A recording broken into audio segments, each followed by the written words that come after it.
Professor John Kotter, welcome to Partnering Leadership. I am thrilled to have you in this conversation with me. Well, I'm thrilled to be here. Professor Kotter, for more than a quarter century, more than half of my life, you have been a leading thinker on change. I remember studying you and studying your work back in business school, and you have written so many books, 21 books, two fables. I think I've read all of the books and fables and love them. We'll spend most of this time talking about Change, your latest book, How Organizations Achieve Hard to Imagine Results in Uncertain and Volatile Times. But it is an absolute thrill and honor because you were talking about change when most people didn't expect the pace of change to be where it is at right now. Without question. And again, it was found through just the research studies that I did. I've always been interested in performance. I mean, that's where it started. Why do some organizations outperform others? My doctoral thesis was actually on big city mayors during the 1960s. It wasn't on businesses, even though it was done at Harvard Business School. And one of the most striking outcomes of that work was finally recognizing that no matter how you measured end results of how well those 20 mayors did in their jobs, on the economy of the city, on their own reelection, on public health, et cetera, the distance between the top three mayors in terms of results and the bottom three was nothing less than galactic. It wasn't large. It was hard to believe.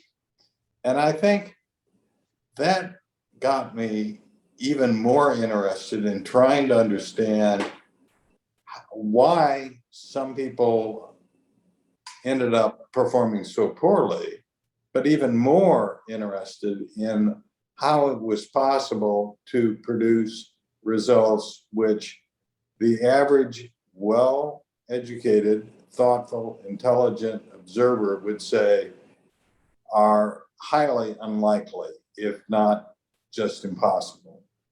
And those stories I've been studying for 40 years, and they're great stories, and they led me to the topic of change. Because even back in the 1970s and early 1980s, the pace of change was picking up. You were seeing more strategic initiatives inside of companies, not just one a decade. And the firms that handled those changes well were outperforming the others. And change took me to the topic of leadership because leadership, we decided, was not management. They're two different things, both serving very, very important functions. But leadership is very much associated with change and innovation and leaps forward. And so that's become a part and staple of the work I've been doing. And it's exciting along the way. And it's just yesterday, I had a conversation with a former student from the class of 95. And what he has done over the last, I think, 17 years, not since when he graduated, he went off, I think, into a finance job in New York. I'm not positive. But anyway, he eventually came back to his firm, which his father had started in the 1930s. And this was, one office. Maybe if they sold it, they could have gotten $25 million. He has taken that over, run it in a way that's very, very consistent with the stuff that I write about. And 17 years later, its market cap isn't 25 million. It's not 50 million. It's not 100 million. It's 3.5 billion. Oh, wow. And that's just the economics. He's got 20 5 times the number of employees. He's got a huge number of customers that are very, very satisfied with what they do. I mean, you bump into these exciting stories, and what he was saying, again, is much as you did in the beginning of this conversation, that he's been following my written material since he was a student, and using those techniques, and they're paying off in a way that seems in many ways hard to believe, but it's true, and we need lots more of that in this world. And you've contributed a lot to that, Professor Kotter. But knowing that I have some mayors, including big city mayors, that are fans of this podcast that have sent emails, I can't let that go without understanding when you looked at the most effective mayors and the ones that weren't that effective. What were some of your key findings that then led to your understanding of leadership and change? I think, although I'm not sure how much I use the words leadership, vision, building a network of relationships that go far beyond just the municipal bureaucracy, uh, and empowering people and inspiring people to, in a sense, create a mass movement toward some vision of making the city a lot better, despite very, very difficult times. We had riots going on in the late 1960s that were hurting people, putting people in jail, causing terrible property damage on the downside. And what leadership, which is what we got from the best mayors, did, was to not just try to minimize the damage. That wasn't the mindset. The mindset is what are the real opportunities at this time for this city that will make a difference in people's lives? And they were relentless about not identifying 73 opportunities, but some focus, some way of talking about it that people could understand, talking relentlessly about it, getting people bought in and enthused and mobilized, and then having the faith to let go. Because all great leaders throughout history are not control freaks. It doesn't work. You don't create mass movements by trying to control everybody's actions. And that's what these mayors did. And what's interesting also, thinking back right this minute, is the three best were all very different personalities. So it's not a personality issue, it's a behavior issue, it's a mindset issue, it's a way of looking at the job. And the worst mayors included a couple that saw the job as purely a way to further their own narrow interests. And then a bit up from that, you saw people who saw the job and very much make the bureaucracy function minimally well so I can get reelected. And then you kind of kept taking steps up until you find people who are really seeing that even if it's not in the job description of the mayor, the name of the game is to provide leadership, to find the opportunities in the challenging and changing environment, mobilize people to capitalize on those and achieve more than people think is possible. Now, Exciting Professor, stuff.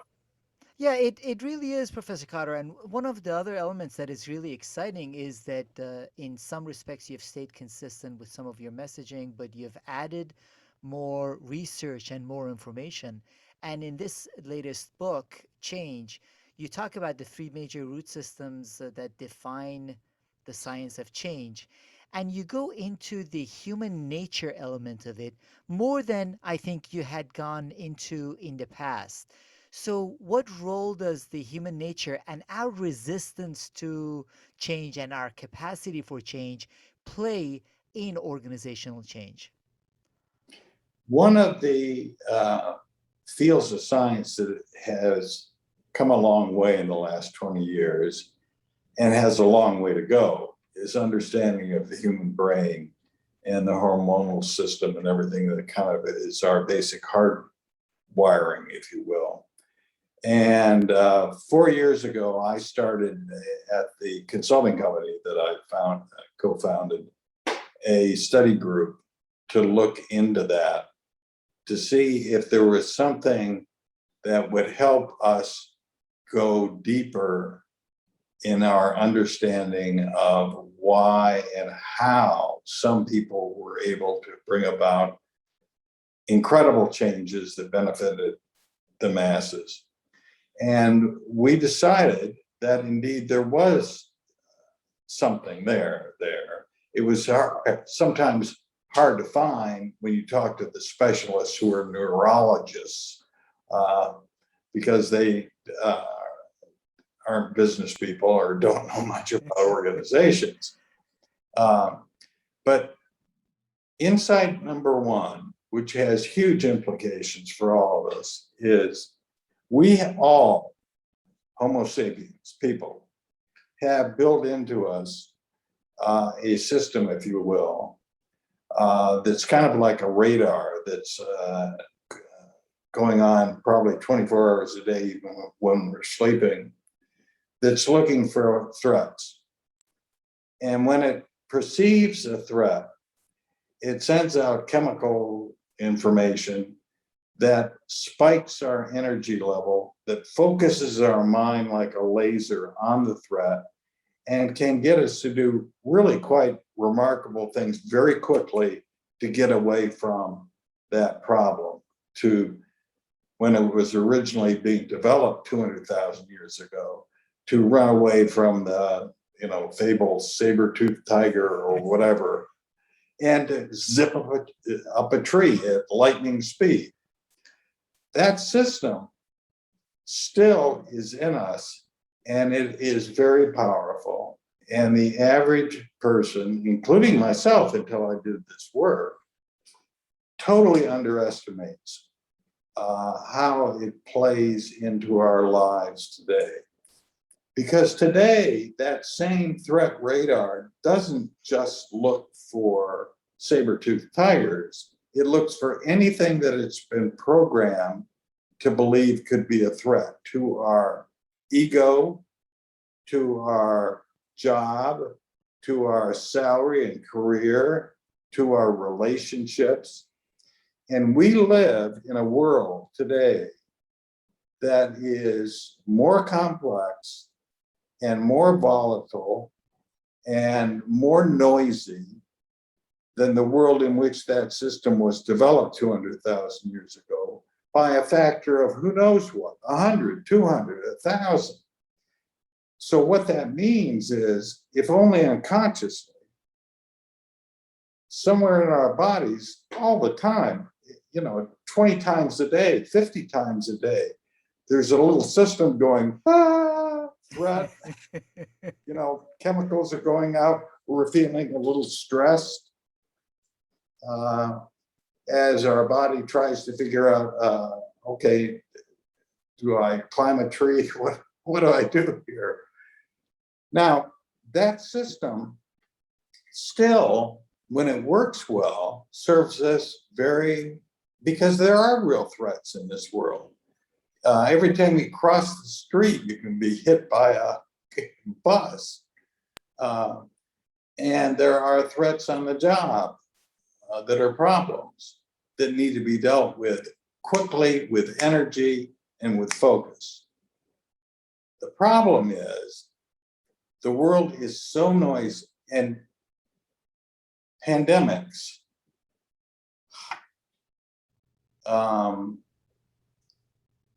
politics, the economy and the stock market, cable TV news, the number of things that can set us off. And after a point, what happens is the system doesn't work the way it was designed for. It just overheats in a sense. It's like a car whose radiator is just run out of water and it just comes to a halt.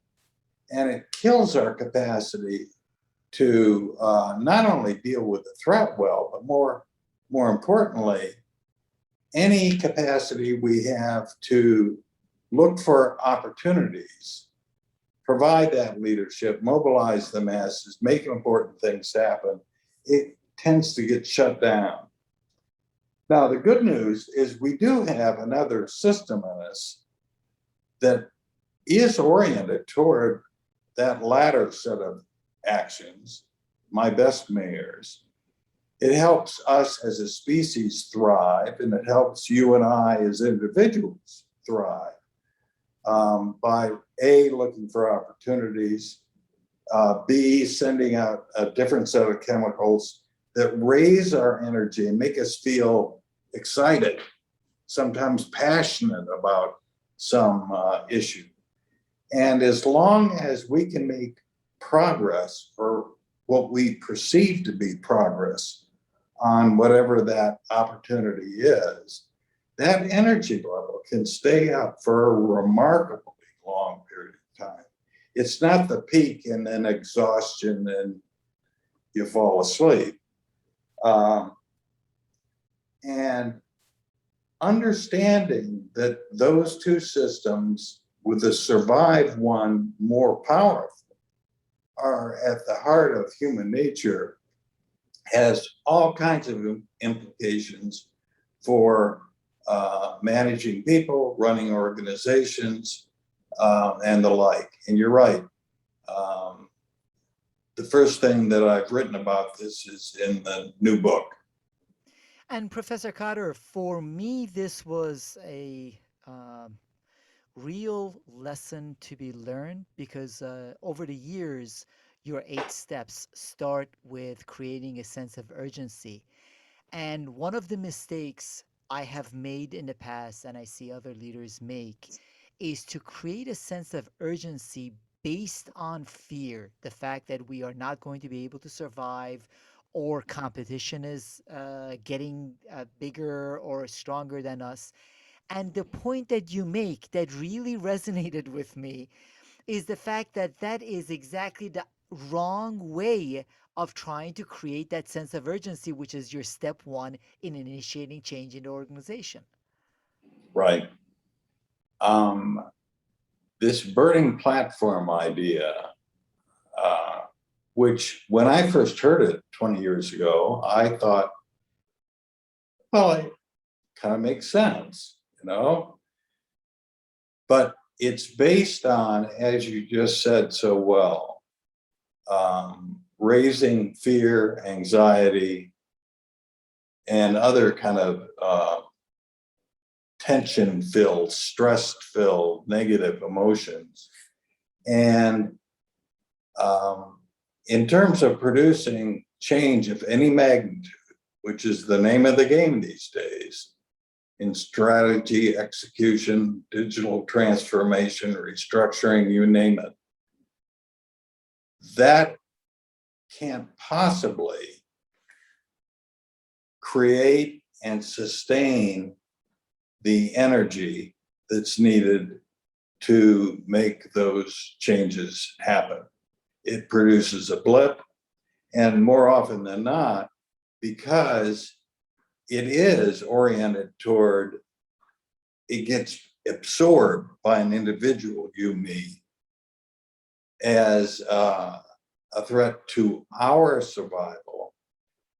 We define the problem of how to, we, not the organization, not the society, not my department, how do I get out from underneath this problem, uh, which doesn't help at all. If you look at how great leaders and great organizations create and maintain a sense of urgency, I see much clearer than when I first wrote that 25 years ago. It's all about opportunity. It's all about getting people excited about some possibility and the benefits that that possibility can accrue. And it's all about that level of energetic passion that gets translated into people being alert on a daily basis as they do their jobs for just little things they can do to push a strategic initiative ahead. That is what makes for a sense of urgency and keeps it up for enough time to achieve something really significant. And Professor Kotter, what role does organizational purpose play in being able to create a positive, thriving sense of urgency in people rather than a negative one? Yeah, I think one way to think about this is, and I'm writing something on this as a matter of fact right now. Um, uh, Once one sees, as an executive committee, for example, in an organization, once you get some clarity on what your biggest opportunities are, the second question is, okay, it's an opportunity, but what's the point? Capitalizing on that opportunity that could be done in ways that produce a variety of different kinds of benefits. So what's our objective? What's our mission? What's our purpose? And then with that in mind, you can take a step back and say, okay, if that's the mission, that's the purpose, what would this look like if we really made progress over the next year or 2 years or 5 years? And that's a vision, which you can start articulating and talking to people about and making something less abstract and more concrete about how you would be treating, what kind of customers you'd be dealing with, how you'd be treating them, et cetera, et cetera.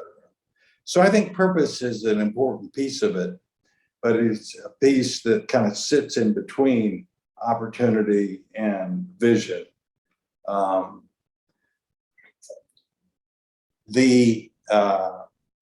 just, a month ago, 2 months ago, had an opportunity to talk to the gentleman who is the chairman and CEO, was the chairman and CEO of now the 6th largest bank in the US.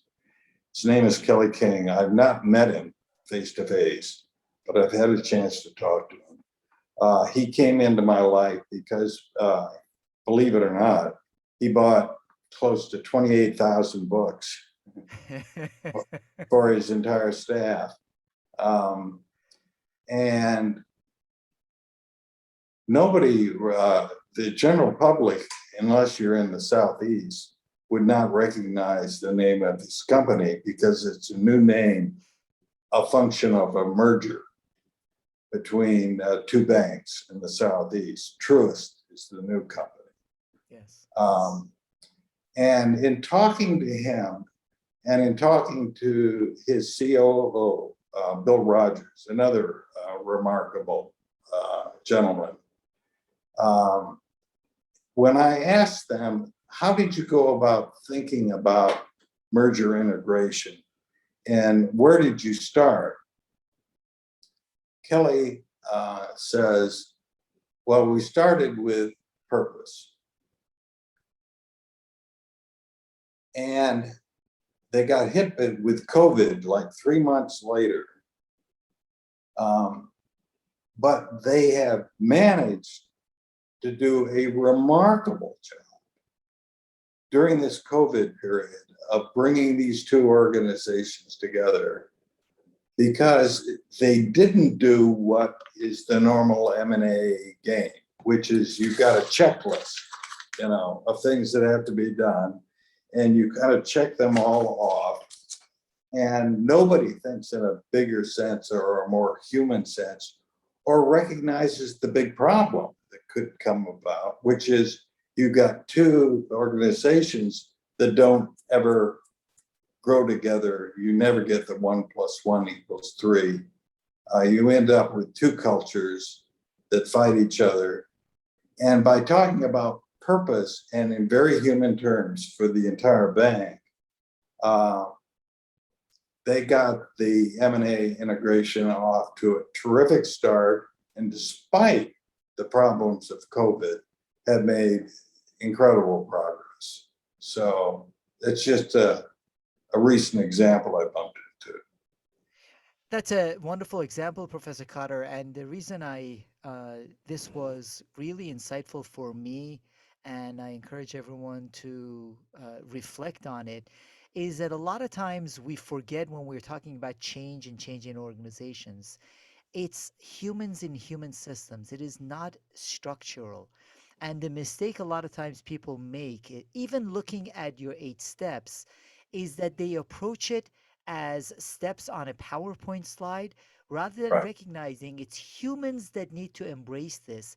That's why the research and the thoughts that you shared with respect to perspective of how to incorporate that sense of purpose and a positive sense of urgency are, in my view, some of the most critical thinking needed for organizations to be able to change. Most change initiatives, as you know, vast majority, almost 80% fail, in part, in my view, because that's exactly what they fail at doing.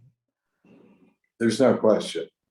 It's ultimately people that either make it work or end up in a survive mode and resisting change or passively undermining you.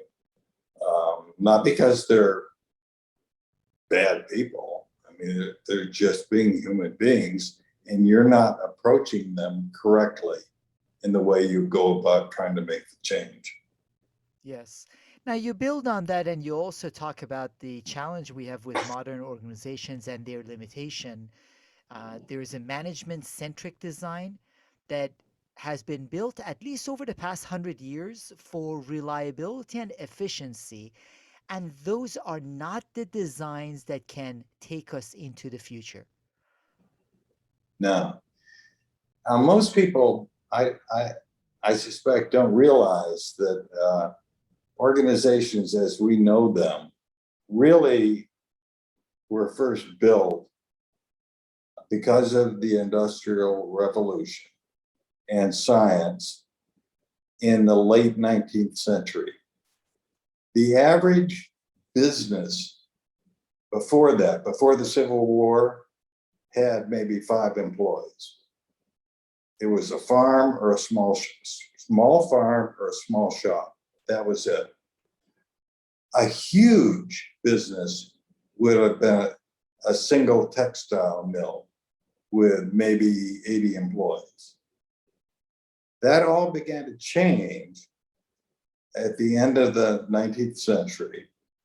And what they discovered is that when you try to involve 1,000 or 5,000 people at not one, but 50 locations, the whole thing turns into chaos.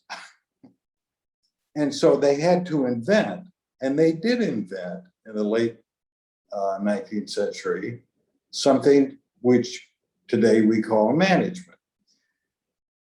There were no management schools or schools of business before the 1880s. They didn't exist. They weren't needed. But they systematically went about developing this new discipline. But the discipline's purpose was to somehow coordinate all of these people doing different jobs in different locations in a way that was efficient enough to make money for investors and reliable enough to give the service or product to the customer. And that was a huge innovation at the time and a hugely difficult task. Although, if you looked at a business around 1900 versus today, you would see a lot of differences that are a function of the fact that today's different. I mean, you know, they didn't have cell phones, they didn't have TVs, they didn't have the kind of building that I'm in right now. But the organizational form, in terms of an entity that plans and budgets and has a hierarchical structure and has a system for bringing in and hiring employees and managing them, and that focuses on metrics. That was invented then, it's still used today, but it doesn't produce outcomes of innovation, leaping into the future, adapting quickly and agilely to change. That wasn't the purpose, and it doesn't do it. Now, can you take the basic organizational form that comes out of the Industrial Revolution of 150 years ago and make it something that can be much more adaptive, agile, et cetera? Yeah, that's what we've been studying now for decades. And it comes back to leadership. It comes back to a variety of processes and behaviors that were not centrally important to most businesses 150 years ago, like creating and maintaining a sense of urgency around some big opportunity.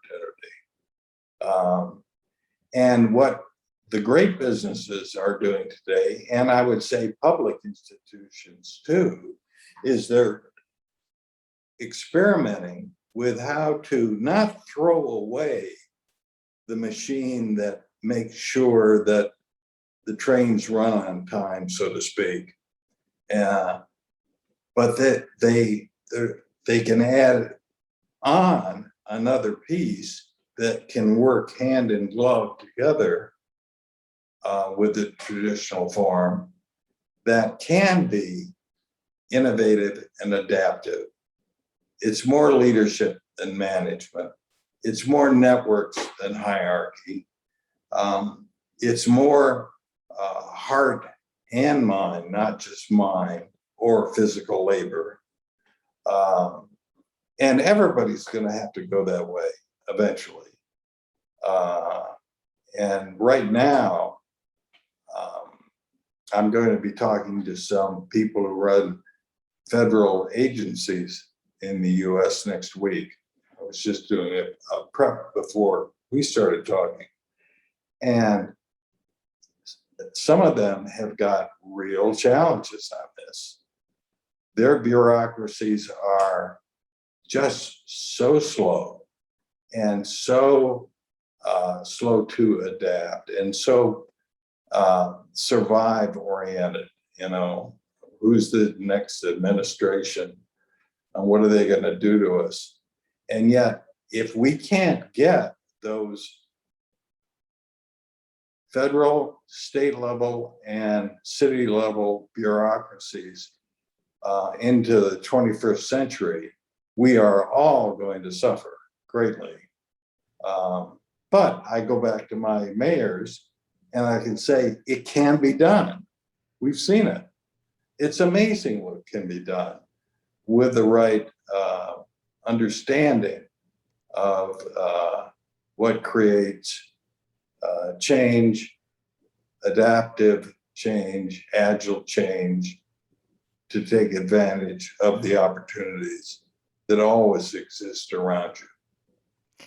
It is really hard, Professor Cotter. As you know, out of Greater Washington, D.C. region, and a lot of organizations, whether federal agencies or quasi-government organizations, talk about the limitations, their board of directors, and the structures, and how hard it is. But part of what you talk about is the fact that there is need for leadership and there is need for greater leadership. I love your quote. You say leadership is not the province of the few. The only way we can adapt is to have lots of us lead. Yeah. At the heart of the solution to our biggest challenges these days is getting more leadership from more people. Um, the unusual suspects. We have seen in our consulting practice again and again and again examples that of people who the top executives have never heard of. They're buried in the hierarchy. We got great stories about third shift manufacturing workers, about young people that are on nobody's chart of high potentials, about old people. Somebody that's 5 years from retirement that is assumed by the powers that be to be out to pasture, who, if you handle them correctly, if you can reach in and help activate their thrive mechanism with good leadership, they turn into leaders for people around them, and you get enough of those people leading, and you get a mass movement, which is really what all, I mean, if you go back to, what's a good example way to that? Well, the first high-tech organization in the globe was IBM, okay? And that's Tom Watson the first. And if you look at the Tom Watson story, it's a fascinating story, but even though it's set at a time that's almost a century ago, and in an environment that would look so much different. He had no computers back then, obviously. That's post World War II. Nevertheless, if you look at his actions as the head of a business, they're not that different from the student I was telling you about earlier, who's increased the market cap on his firm by an unfathomably large amount over the last 17 years. Uh, he mobilized huge numbers of people within IBM to innovate at a time when innovation in his industry was not the norm, and to work hard and be loyal and be positive during the beginning of the Depression, when most organizations were facing and created by the actions of the executive the exact opposite. Loyalty going down, depression going up, et cetera, et cetera. Um, so then now mobilizing more people to provide more leadership, I am absolutely convinced, based on now what, 15 research studies over 40 years, is the central key to a prospering organization, and even broader, to a prospering society and world. And Professor Cotter, the question is how? So you highlighted beautifully that there is an element in human nature In creating a sense of urgency, we need to appeal to the thrive rather than push people into survive. That modern organizations need to be rethought with respect to greater leadership and less management structures, and that we need leadership all across the organization. So, as leaders are listening to you, what do they need to do to make that a reality within their organizations to have more people lead the way you say it takes to lead change in the organization? Start small and let it grow organically. Do not put together a plan with 96 PowerPoint slides that will put all your people to sleep. Um, Professor think Cotter, you just put half the consulting firms in the company out in the country out of business. I'm not going to comment on that. Seriously, ask yourself, start with yourself as an executive. What do you think are the big opportunities that your department or your division or your company have? How well are you moving to take advantage of those opportunities? The answer will, if you're honest, will be not as fast or as well as you could. Then, all right, how can we get some discussion going about that and not just about problems? Not to ignore problems, that's not the point, but put more communication and more dialogue and more hallway chatter on opportunity for us. And then see who reacts to that. Everybody won't react in a enthusiastic and positive way. That's okay. For those who do, allow them into the discussion. Form informal network groups that start looking for ways to move projects along faster and better. Don't stifle them with rules and about how to run the task force or whatever, but let it be more organic. Be very careful to make sure that they actually do achieve something and in a short period of time.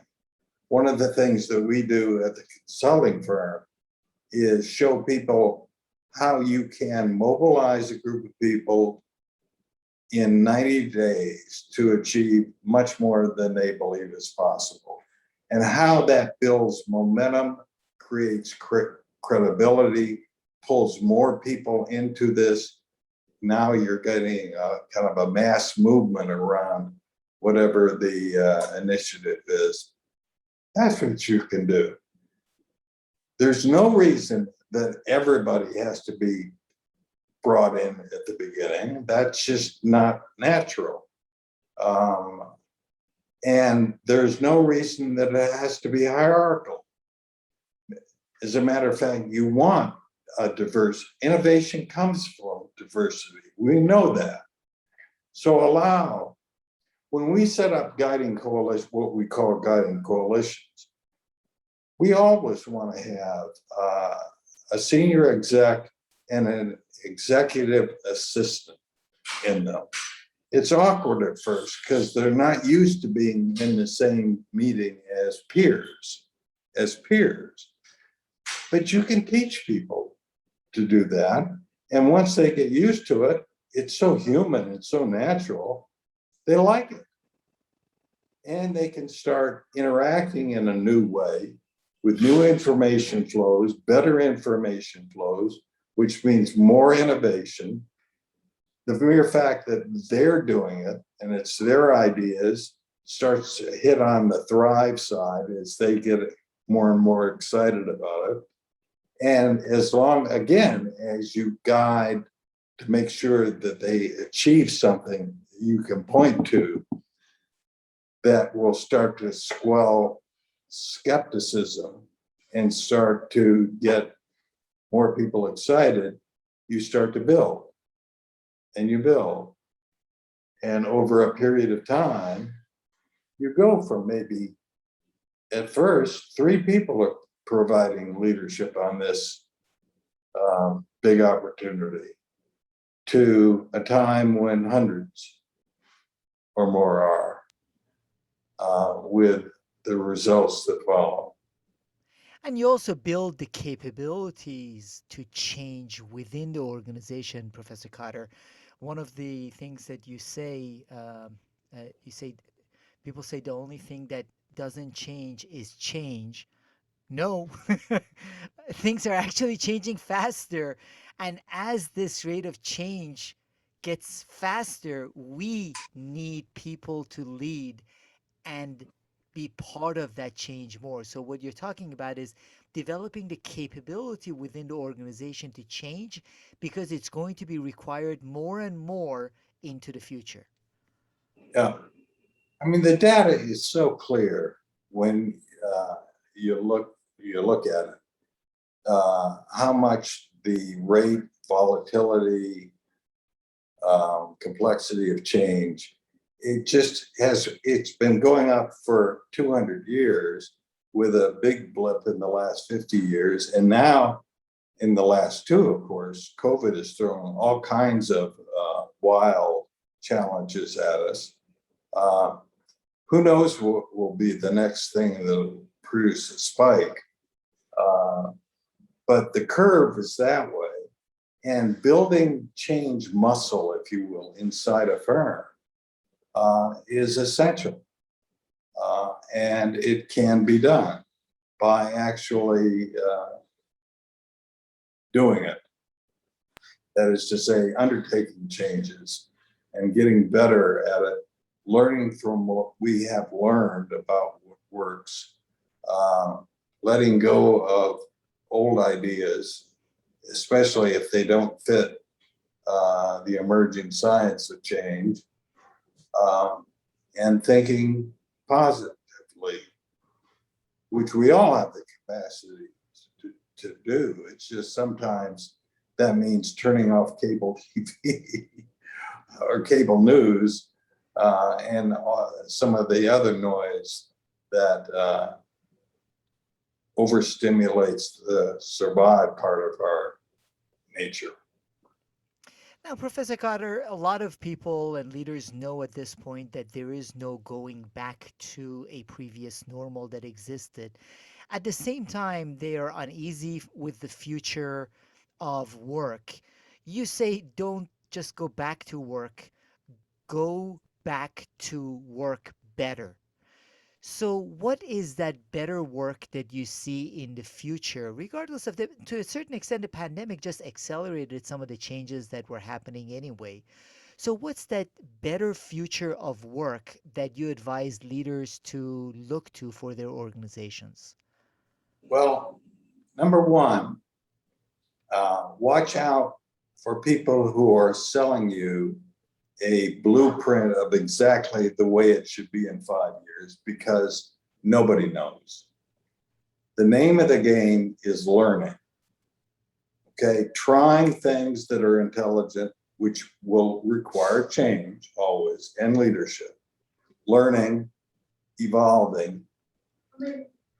Um, Number one. Number two, taking a look at what you're doing that you didn't do before the pandemic and making sure that works better, and making sure you don't lose this when you go back to work. Companies are going to. We've all kind of stumbled upon some habits that are actually better than the way we used to work. We don't want to go back to that. 3, be very careful that you don't inadvertently um, pull back with the real estate and the face-to-face interaction and the normal way we have meetings, et cetera, some methods of operating that you should have probably gotten rid of 10 years ago, that the pandemic forced you out of. But never underestimate the power of history, of pulling things back the way they were. Don't let that happen. And search relentlessly for the opportunities that this awful 2 years presents you.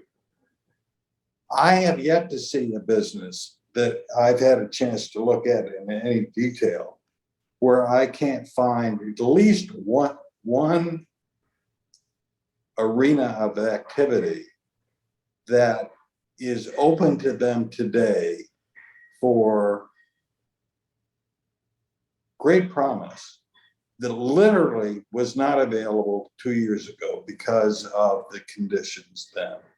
Everybody should be, as a business exec, middle manager, everybody should be looking for those opportunities and getting their people to focus on them.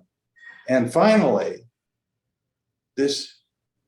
we've got to start using the time when we, quote, go back to work, which is going to require some changes, as not only a time to make intelligent changes, the way I've just been describing them, but as a way of practicing building our change muscle, because we all need to have firms with greater change muscle, which relates to more people providing more leadership for better results. To go back to the very first thing I said on this, I can see it coming because I've seen some articles recently. The future of work, and here's what it's going to look like in 4 years. Nobody knows. That's okay. Don't be afraid of that. As a matter of fact, the fact that nobody knows means your competition doesn't know either. Yes.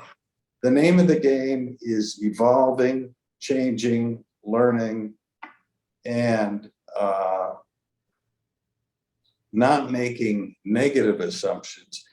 Again, if you look at the big picture over the last 200 years, humanity has made unbelievable progress on the economic conditions in which we live, on our health, on what we're able to do for wiping out disease and poverty. I mean, it's just, and there is no reason why that kind of progress, if we handle our organizations, businesses, and governments well, can't continue for another 200 or 400 or 600 years. The probability that having gone like this for a few hundred years is suddenly going to go like this, it just doesn't make sense. So I see all kinds of, despite the daily newspaper telling us about the horrors of COVID deaths or Afghanistan or, I think the possibilities, especially as we get more people around the world providing more leadership on issues they care about, I think the possibilities for the human race and for my children, your children, our grandchildren are absolutely fantastic. They are, and as you said, Professor Kotter, change is one of those muscles that we need to develop for this future. Different parts of history, we've required different skill sets to survive and thrive. change is one of those. Now, in addition to your own books, are there any books that you find yourself either recommending or you're reading now that you say these are insightful books that I recommend to leaders? Well, I read all the time, and usually not in my field. I'm reading a fascinating book right now about the relationship of J.P. Morgan and Teddy Roosevelt um, a century ago, and how that relates to how the 19th century turned into the 20th century in America, for example. I'm also reading a book about the publishing industry and all the change it's going through, and a novel about a mystery. You know. But one of my favorite books to recommend is, and if I look into the room, which you can't see across from me here, there is a book out on a table, and it's a big picture book, and its title is Mandela. And it's with some text about his life and some pictures from his life. And on the first page, which is blank, in shaky handwriting, is a note from Nelson Mandela to me. It's a long story about what created that, but it reminds me that his autobiography is one of the great books, I think, of all time in helping us to understand something about leadership. You say, well, it's a different country, it's a different time, it's public sector. No, there is so much in there that you can pick up about the kind of the way a person like that thinks, and the way he treats other people, and the way he goes after opportunities, that it's a marvelous book to read. And if you haven't read it, I recommend it. Fantastic. Because Professor Cotter, part of what you also say is reflecting on organizational change. No single lesson comes across as clearly as one related to leadership, specifically the need for more of it from more people. So that relates very well to your recommendation that we need a lot more leadership from all of us. Absolutely. So, Professor Cotter, what's the best way for the audience to find out more about your own consulting firm that you have in addition to your books and other resources? Okay, if you go to www.Kotter Inc., so it's KOTTERINC.com, you will find a lot of free resources and stories that I think, from the feedback we've gotten, can be very helpful. And you can learn about the firm. This is the new book. It's only been out 2 months, and it has the latest of the studies and the recommendations and the stories from my work in it. And and I'm very proud of it. And that's available through regular book sources. So the Kotter Inc. website, also on YouTube, put in KOTTER, you'll get two things. You get lots of me, and you'll get little snippets from a TV show from 40 years ago called Welcome Back, Kotter. I prefer sticking to John Cotter's content. Well, thank you. Well, Professor Cotter, as I mentioned at the beginning, you have contributed significantly to our understanding of change over the years. And I've studied a lot of your work both in leading organizations and now in guiding organizations, in coaching them and consulting with them. Your own consulting firm does a lot of that work, and there's a lot of great content on kotterinc.com. So I appreciate that. And I most especially appreciate this new book, Change: How Organizations Achieve Hard to Imagine Results in Uncertain and Volatile Times, which we do live in, primarily because, as I mentioned to you, I hadn't married the concept of the urgency with the need for it to be a positive urgency as much. And that really resonated. And the difficulty, but the necessity to have leadership at all levels. It is not just at the senior or most executive levels. Those will be the organizations that survive and thrive into the future. So I truly appreciate all of your contributions over the years and taking your time to share some of your thoughts, both in this brilliant book and in the partnering leadership conversation. Thank you so much, Professor John Kotter. It has been my pleasure. Keep up the good work.